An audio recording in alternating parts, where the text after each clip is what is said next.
I think it's time I made this video. I finished playing around with my WD TV it's called, HD media player.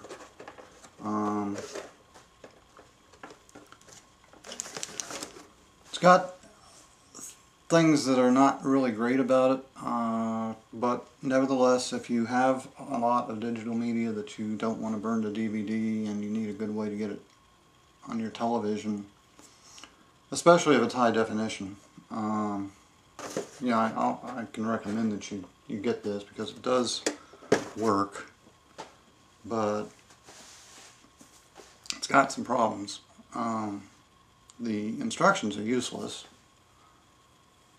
The first thing you'll notice when you plug this thing into your TV and you have your media files on a USB drive, you'll get one of two messages, either unrecognized USB device or no media present. And this really threw me for a loop for a while. I thought it wasn't recognizing my USB drive. It turns out that what it's doing while it's saying that is that it's reading your whole drive and indexing it, and then it's going to write a file to the, well, actually a folder and then some files to the hard drive. This takes a while. So it just sits there saying no media present for several minutes, up to a half hour even with a terabyte drive if you've got a lot of stuff on it, which is what I'm using. Now, I only discovered this by accident. So I actually was messing around with this in great frustration for almost a week before I figured that out. After it's read your drive, then it'll start to work. So that's the first thing. There's something not quite right about the demuxing software. For the most part it's okay, but with some, well actually all, HD video that I have from one of my PBS channels, for some reason the audio skips. I've noticed that the audio does the same thing in my Roxio editing software, but it plays just fine directly in Media Player on my computer. So it's probably, Western Digital probably licensed that decoder from Roxio, is my guess. And there's not a great way to get around that. What I had to do with those high-def files is put them into Liquid Edition and then export a WAV file for the sound, which for a 2-hour high-def video took like 9 hours to do. I don't recommend Liquid Edition, although in emergencies it can do some nice things, but only in emergencies.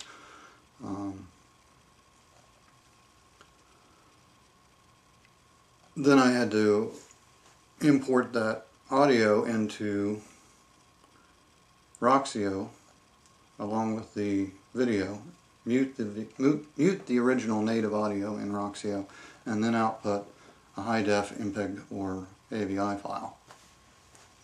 And that plays just fine. And there's no problems with the sound once I do that. And that's another 9 hours or so to do that. So anyway, once you get past those hurdles, it does work. It is a viable solution. It does play back in full high def. It's a little skimpy on some features. It does have, it has a fast forward and fast rewind, which are kind of weird because if you fast forward to a point in your video and then play it from that point, that's not the point it'll start to play from. Same thing with the reverse. So you can't really get to a specific spot doing that. It has no slow motion, it has no frame advance. It does have a pause. and it does have zoom and on zoom. But since you can't get to a particular frame very easily, it's not that useful. So I usually use that to read stuff, you know, when you see something briefly that's written and you can't really read the whole thing. Sometimes I do like to read the whole thing. So that's what I usually use that for, and there's usually like 1 or 2 frames that you have to catch to do that.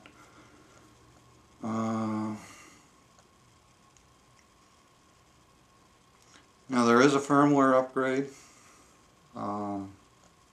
That's the only thing the manual is useful for, is that it does explain how to do a firmware upgrade. It's the software manual. It's not the written manual. There's no. The written manual is just this. It's got 3 pictures. 1, 2, 3. Which is basically, you know, it shows you plug in your USB drive to the power, connect your USB drive to your computer, and then copy your files to the USB drive. That's all it says, really. Once you download the firmware upgrade, all you have to do is put it on your root drive. There's 2 files. You put those on the root directory of your USB drive. Plug that in, let it read, and eventually it'll say firmware upgrade available, and then you select yeah, do it.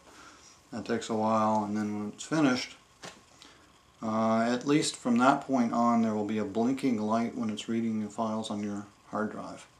So that way it doesn't just sit there like it's not doing anything and it's broken and it's not reading your files. It'll blink on and off. But unfortunately, to get to that point, you have to know that there's a firmware upgrade and how to install a firmware upgrade. And of course, what it doesn't tell you, and it should, is that if you don't want it to do the firmware upgrade every time, you got to go back and delete those files from the root directory. Otherwise, every time you start it up, it's going to notice that there's a firmware upgrade and re-upgrade. It doesn't tell you that you have to do that, though. So it's got potential, but it's not all the way there, in my opinion. If you have a lot of digital media and you want to play it on your TV fairly easily, I can recommend that you go ahead and get this. It does the job. Overall, it's a lot better than burning stuff to DVDs. It takes a while to figure out your little remote control. You're going to tend to hit the wrong buttons. And sometimes that'll stop your movie from playing, and you'll skip on back to the menu, and all kinds of stuff can go on when you hit the wrong button. So in conclusion, it's not perfect, but if you want a viable, relatively inexpensive way to quickly get your digital media to play on television, and I say digital media because it's not just video, it's also MP3s and JPEGs and variations thereof. I mean, it'll play AVIs and MPGs and JPEGs and probably bitmaps and all of that stuff. And there's a list of media in the software that came with it that it recognizes. I think MP4s, MOV, I don't know. Anyway, I don't know the exact list of what it recognizes, but it's fairly extensive. So you can play all of that stuff if you want to. Obviously, the main thing is going to be video. So I give it a hesitant recommendation. I mean, it's not a perfect solution by any means, but it is a solution, and it's not that expensive.